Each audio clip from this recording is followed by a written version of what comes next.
2024 की अगर यहाँ पर बात की जाए तो इंटरनेशनल क्रिकेट में अगर आप देखेंगे तो नेपाल टीम का जो है कल स्कॉटलैंड के साथ जो मैच था उसी के साथ कहीं ना कहीं इंटरनेशनल कैलेंडर जो है वो कंप्लीट हुआ इस साल के लिए 2024 के लिए। जी हाँ, जो शुरुआत हुई थी कनाडा के खिलाफ पहला ओडीआई मैच खेलने से लेकर होम से, जो होम में शुरुआत हुई थी वो जनवरी के लास्ट में या फरवरी के आसपास, वहां से शुरुआत जो हुई थी 3 मैच की सीरीज, वहां से पहला मैच उन्होंने कनाडा के खिलाफ खेला और अपना आखिरी इंटरनेशनल मैच इस साल का 2024 का उन्होंने स्कॉटलैंड के खिलाफ कल खेला। कल नो रिजल्ट हुआ, मैच जो है वो हो नहीं पाया, सिर्फ 5-6 ओवरी बॉलिंग यहाँ पर स्कॉटलैंड करा, पर जिसमें नेपाल का स्कोर 26 रन पर 1 विकेट कहीं ना कहीं था और बस वही था। वो उसी के साथ इंटरनेशनल कैलेंडर जो है नेपाल का इस साल का कंप्लीट कहीं ना कहीं हो गया। अब ये पूरा साल जो है ये किस तरीके का रहा है, क्या कुछ चीजें रही हैं, कौन टॉप परफॉर्मर रहे हैं इस साल के, उनके कौन आप देखें तो उनके किस तरह की विनिंग परसेंटेज है, क्या हाल रहा, क्या कुछ अचीव हुआ है, क्या कुछ इस साल बहुत लॉस किया है टीम ने, किस तरीके का ये 2024 रहा है, इसको लेकर पूरा एक एनालाइज रिपोर्ट आपके सामने हम प्रेजेंट कर रहे हैं इसी वीडियो के थ्रू। तो सबसे पहले यहाँ अगर हम देखें आपको टाइमलाइन दिखाते हैं इस साल पूरे टोटल मिलाकर जो 40 इंटरनेशनल मैचेस हुए हैं नेपाल के, इंटरनेशनल मैचेस T20 या ओडीआई ये मिलाकर कह रहे हैं आपको। तो ये 40 इंटरनेशनल मैचेस का टाइमलाइन किस तरीके का दिखता है, सबसे पहले उससे शुरुआत करते नहीं जरूर देखिए, अगर हम पहले से शुरुआत करें तो कुछ इस तरह से आपको नजर आएगा। Win win win loss, win loss loss loss loss, win win loss loss, फिर नॉट रिजल्ट, विन लॉस, फिर यहाँ लगातार 4 जीतें आई हैं, विन विन विन विन, उसके बाद loss loss loss loss loss, फिर लॉस लॉस लॉस, लगातार यहाँ पर अगर हम देखें 8 करीब हार जो नजर आ रहे हैं हमें लगातार, फिर नॉट रिजल्ट, उसके बाद फिर नजर डालें लॉस, फिर विन, फिर लॉस, उसके बाद फिर एक 4 जीत का एक कारनामा जो कारवा, माफ कीजिएगा, कारवा जो एक है, विन विन विन विन, फिर उसके बाद लॉस, फिर विन, फिर लॉस, और एक आखिरी जो स्कॉटलैंड के खिलाफ होने वाला था पर वो हुआ नहीं, नॉट रिजल्ट। बिल्कुल। तो ये पूरा टाइमलाइन यहाँ पर क्लियरली नजर आ रहा है, जहां पर इतना हमें साफ दिख रहा है कि डब्ल्यू के मुकाबले जो है वो एल जो है वो ज्यादा हावी है, वो क्लियर कट इस टाइमलाइन में हम कहीं ना कहीं देख पा रहे हैं। 2024 का नेपाल क्रिकेट का इंटरनेशनल का क्रिकेट का जो टाइमलाइन है वो आप, ये बहुत बेहतरीन है, ऐसे आप चाहे स्क्रीनशॉट करके अपने पास रख सकते हैं, शेयर कर सकते हैं। ये पूरा टाइमलाइन है वो मैच 1 जो कनाडा के खिलाफ खेला था वहां से लेकर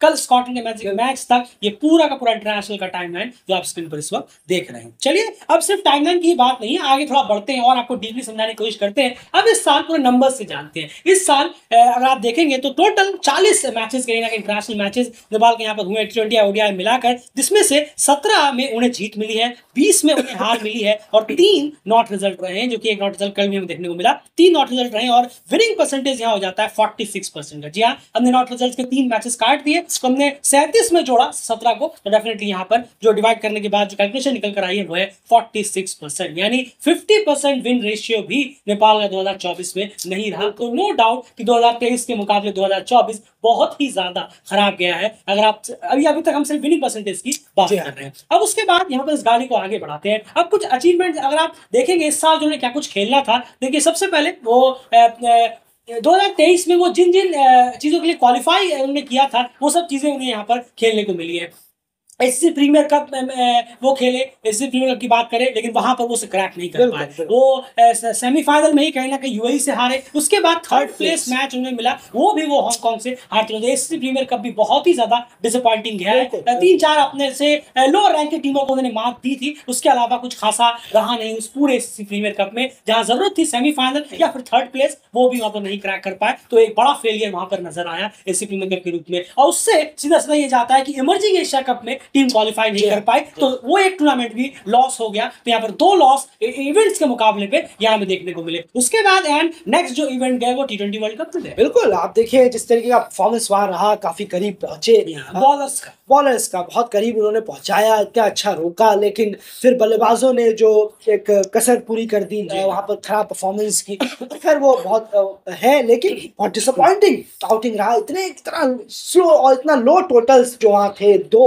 खासकर साउथ अफ्रीका और आप देखिए बांग्लादेश के अगेंस्ट, और फिर आप देखेंगे तो नीदरलैंड के अगेंस्ट भी हार मिली, जहाँ पर वो हम वतन हैं, खेलते रहते हैं अमूमन। अभी खेले भी थे इसी साल फरवरी मार्च के दौरान, T20 ट्राई सीरीज भी खेले थे, लेकिन उसका फायदा भी नेपाल की टीम उठा नहीं पाई। और एक वर्ल्ड कप जैसे प्लेटफॉर्म पर बिल्कुल कहना होगा एक बिलो एवरेज परफॉर्मेंस नजर आई। बल्लेबाजों ने जैसा परफॉर्म किया उतना अप टू द मार्क, बिल्कुल बॉलर की सारी मेहनत पानी में चली। बिल्कुल, तो इसी के साथ तीसरा इवेंट भी जो रहा वो भी कहीं ना कहीं लॉस में गया है। पहले प्रीमियर कप बहुत ही खराब गया, वहां पर आपने कुछ भी गेम नहीं किया, जाकर सिर्फ लोअर रैंक की टीमों को मात दी। उसके बाद अगर आप देखें तो इमर्जिंग एशिया का लॉस हो गया उस चक्कर में 2, और T20 वर्ल्ड कप में जो टीम बिना कोई जीत कर आ गई, नीदरलैंड्स तक को नहीं हरा पाए, और 107 और 117 के आसपास का स्कोर भी चेज नहीं हुआ, वो डेफिनेटली बहुत डिसअपॉइंटिंग रहा। तो 3 लॉस यहाँ पर इवेंट्स पे, इवेंट जो खेले इस साल वो हमने आपको बताया। ये बात हो गई। अब जरा बात करते हैं ओडीआई और T20 के बारे में और ब्रेक करते हैं जरा इससे।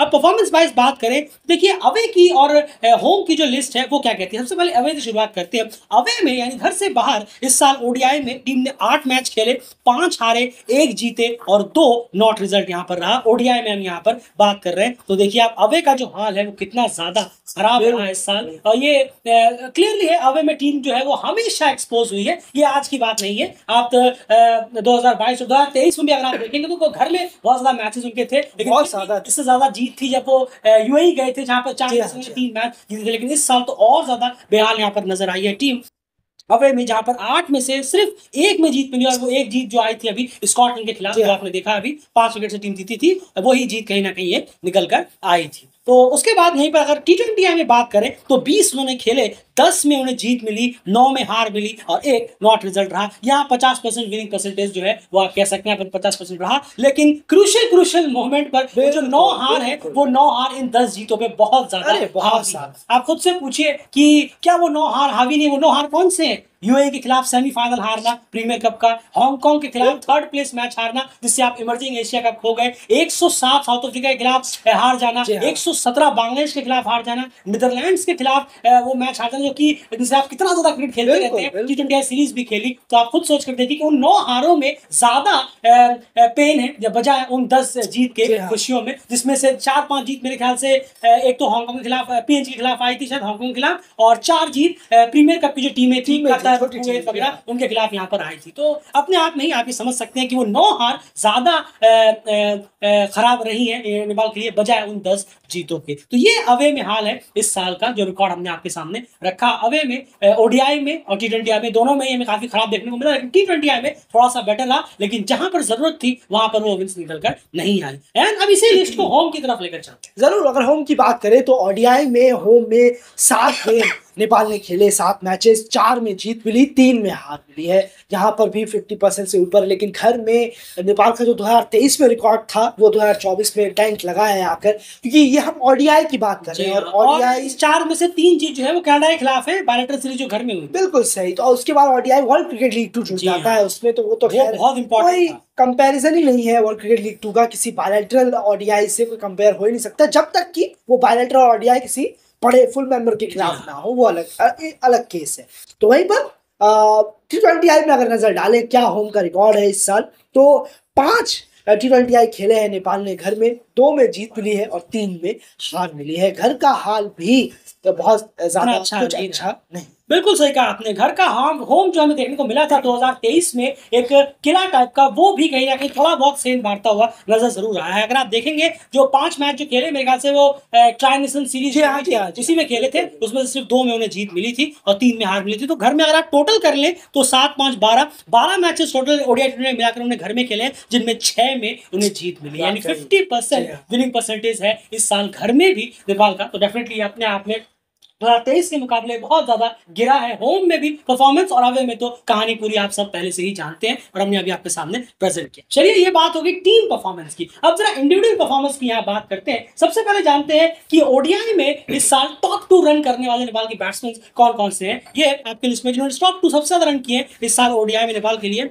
अनिल शाह सबसे नंबर 1 पे है, जिन्होंने 12 इनिंग में 369 रन किए हैं, 36.9 की उनकी एवरेज थी, 1 सेंचुरी और 4 50s उन्होंने यहाँ पर लगाई है, 36.9 का एवरेज, 37 का एवरेज उनका रहा। उसके बाद सेकंड नंबर पर उनके साथ रहे वो है रोहित पुड़ैल, जिन्होंने 11 इनिंग में 279 रन किए, 25.36 की एवरेज और 3 50s बहुत ही खराब एवरेज है, रोहित पटेल का बहुत ही खराब एवरेज है। तो सेकंड नंबर पर रन्स के मुकाबले है, इसीलिए उसमें इस लिस्ट में वो कायम है। लेकिन एवरेज आप देखिए 25.36 का एवरेज ओडीआई में, कहां तक गाड़ी आगे बढ़ेगी। और वो कप्तान भी है और उनका पोजीशन भी इतना जबरदस्त है कि उन्हें बहुत सारे ओवर्स खेलने को मिलते हैं, ना उन्हें नई बॉल ज्यादातर फेस करनी पड़ती है। अगर आप देखें क्योंकि वो सेकंड डाउन आ रहे हैं आजकल, शायद फर्स्ट डाउन भी नहीं आ रहे ओडीआई में, तो ये कहीं ना कहीं देखने भी खराब एवरेज इसका कहीं ना कहीं जाता है। और अनिल शाह का बहुत बेहतरीन अच्छा रहा है, अभी नए इंक्लूजन वो हुए हैं एक आध साल में, लेकिन एक अच्छा अभी तक उन्होंने अच्छा किया है 36.9। आगे और देखना पड़ेगा 2025 में उनकी परफॉर्मेंसेस और जैसे होती हैं, इस एवरेज को मेंटेन कर पाए। बहुत इकलौते बैट्समैन है इस साल ओडीआई में जिनका 30 से ऊपर का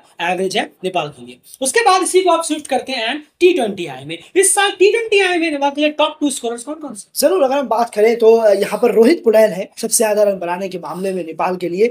T20 आई में 23 इनिंग में 531 रन, 26 का 27 करीब का उनका एवरेज, 26.55, 2 50s उन्होंने लगाई और स्ट्राइक रेट 116.48 का है उनका स्ट्राइक रेट। तो ये उनका हाल है इस साल, और स्ट्राइक रेट थोड़ा और हेल्दी होता है, लेकिन चलते उन्होंने अपनी टीम के लिए सबसे ज्यादा रन किए हैं इस साल। अगर हम नजर डालें एवरेज 26 का है, T20 आई है तो हम यहाँ पर कह सकते हैं कि चलिए अबव एवरेज है या एवरेज को हम कह सकते हैं। वही सेकंड मोस्ट जिन्होंने सबसे ज्यादा रन किए हैं T20 आई में वो है आसिफ शेख। जी हाँ, नाम कहीं और होना चाहिए था इनका, लेकिन यहाँ T20 आई में है, थोड़ी हैरानी जरूर है। 21 इनिंगों में इन्होंने 457 रन बनाए हैं, 21.76 का एवरेज और 111.19 का स्ट्राइक रेट और 2 50s है। बहुत ही खराब है बहुत स्ट्राइक रेट दोनों ही खराब, बिल्कुल।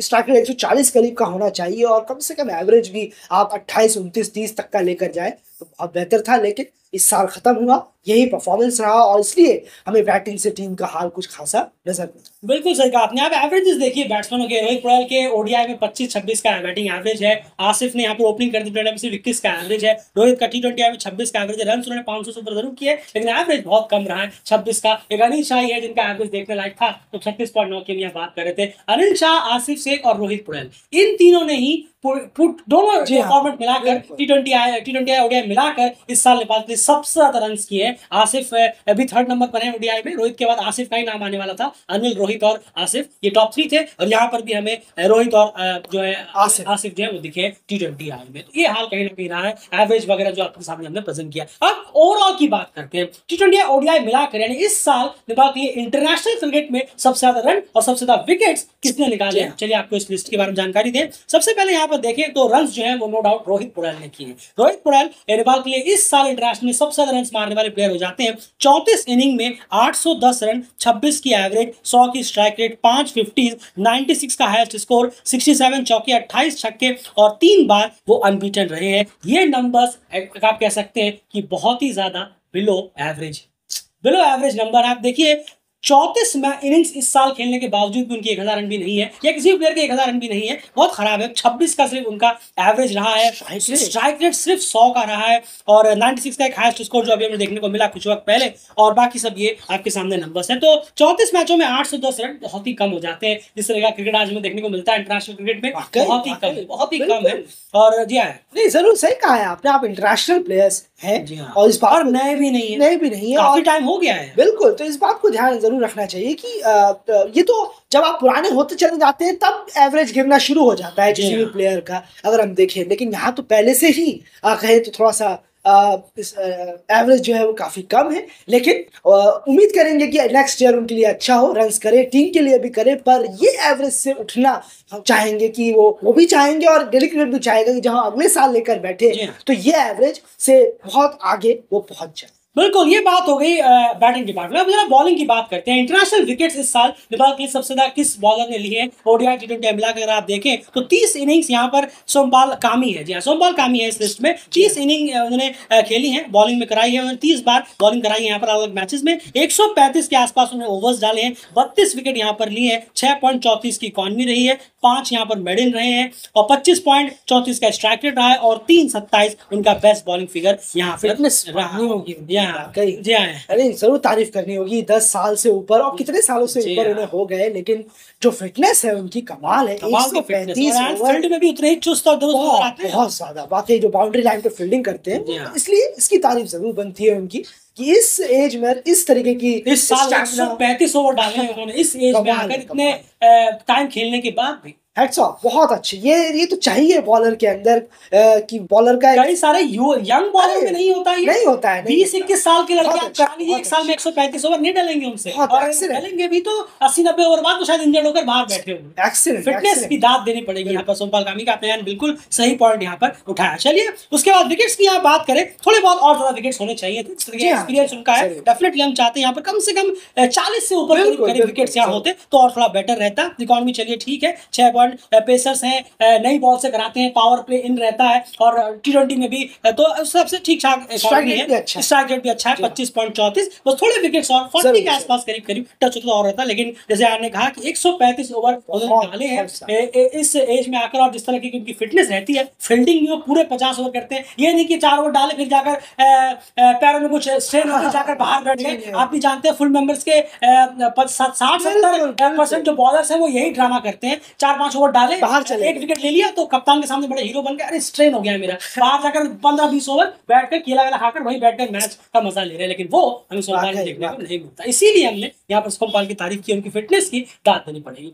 ये पूरा ओवरऑल रिपोर्ट था इस साल का 2024 का, जहां पर डेफिनेटली 2023 से तो बहुत ही ज्यादा खराब रहा है, और 2022 के मुकाबले बहुत ही एकदम बराबरी पे जाकर रुका है। 2022 और 2024 का जो परफॉर्मेंस है नेपाल टीम का, वो लगभग सेम ही यहाँ पर रहा है। हर डिपार्टमेंट में नेपाल ने डिप किया है, चाहे आप अवे में देखें, होम में, अपना होम का जो एक एडवांटेज हम कहते हैं वो भी चूका है, वो भी हमने आपके सामने रखा। 50% विनिंग परसेंटेज है होम में इंटरनेशनल में, इस साल वो भी गिरा है। पिछली बार 50, पिछली बार तो 80-90 95 तक था 2023 में। अगर हम बात करें अवे में गिरा है, अवे में पहले से ही बहुत ज्यादा गिरा हुआ है, और ज्यादा परसेंटेज गिरा है, होम में गिरा है। प्लेयर्स का एवरेज वही रहा है हर साल जो रहता है 20 से 25-26 के बीच में, वही हमें देखने को मिला। जब बाकी जो प्लेयर्स जिनसे उम्मीद नहीं थी वो इस साल भी बेउम्मीद ही रहे, उन्होंने इस साल भी कुछ ऐसा परफॉर्मेंस नहीं किया जैसे मान के चलिए कुशल गुरतेल की फॉर्म से उम्मीद थी कि वो एक अच्छे रन पे टच में नजर आएंगे, वो नहीं आए। दीपेंद्र सिंह यारी ओडीआई में रन करते हुए नजर आएंगे, वो भी नहीं आए, वो हमें बिल्कुल देखने को यहाँ पर नहीं मिला। और ये सब चीजें तो जैसा 2023 में 2024 से पहले एक्सपेक्टेड प्लेयर्स से